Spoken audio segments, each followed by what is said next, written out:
Send this video to anyone complaining about Christopher Nolan's casting, because if your argument is this isn't Homer's vision, you might be defending a fantasy version of the Odyssey, not the actual text.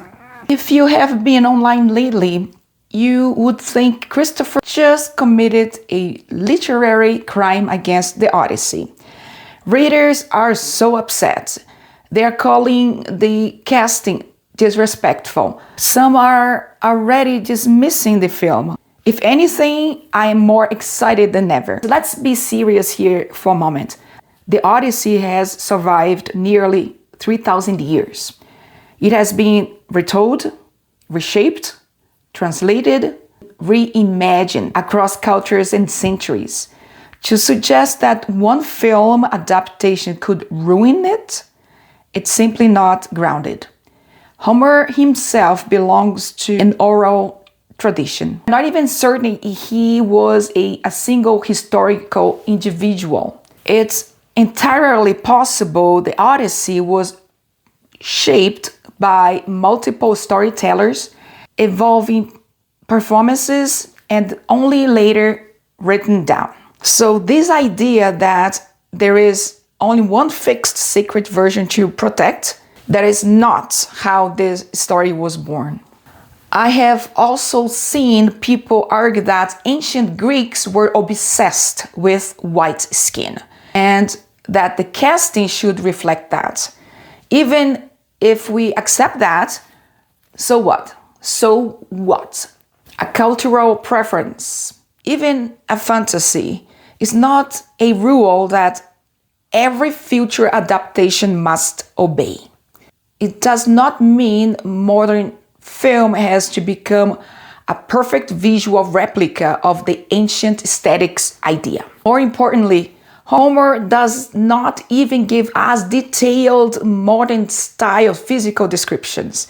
Terms like white-armed are poetic formulas, markers of beauty status, part of oral tradition.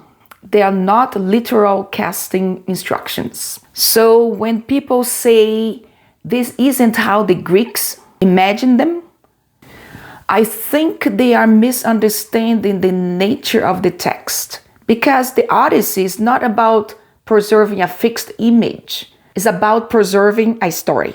If Nolan is engaging with a modern translation, there is a strong possibility he is influenced by Emily Wilson. She is direct, unsentimental, emotionally precise. She doesn't romanticize violence. She doesn't soften the text.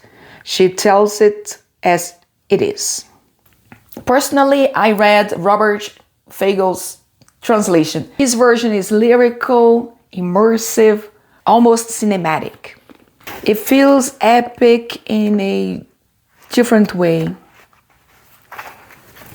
If you like translations closer to the original Greek structure, Richmond Latmore, highly faithful line by line. And then there is E.V. Rue or Hugh, clear, restrained, accessible.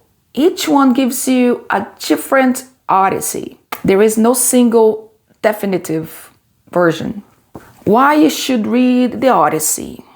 The world of the Odyssey. You don't read the Odyssey just for the plot. You read it because it explores identity, transformation, the meaning of home, intelligence over brute force, human flaws, especially pride and temptation.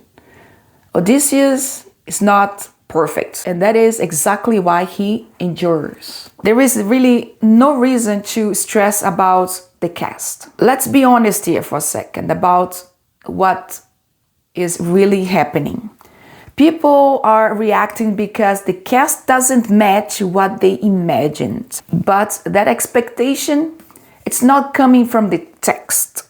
It's coming from paintings, previous adaptations, cultural assumptions layered over centuries. The original poem does not demand specific skin tones, fixed racial features, modern racial categories. What matters is intelligence, endurance, cunning, emotional control. Oh yes, the Oscar checklist argument.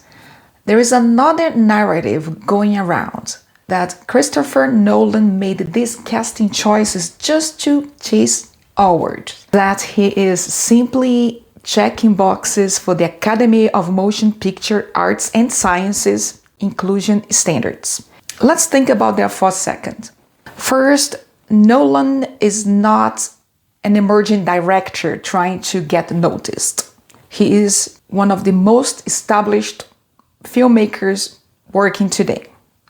He doesn't need to game the system to be taken seriously. Second, the idea that diverse casting automatically equals award strategy is reductive.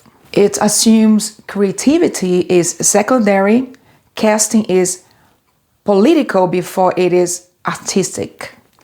And that is a very narrow way of looking at filmmaking. Third, even if a film meets inclusion standards, that doesn't guarantee anything. You still need a strong script, compelling performances, critical support. The Academy doesn't hand out nominations because you filled out a checklist. Here is what I think is really happening. People are uncomfortable with casting choices that doesn't match their expectations.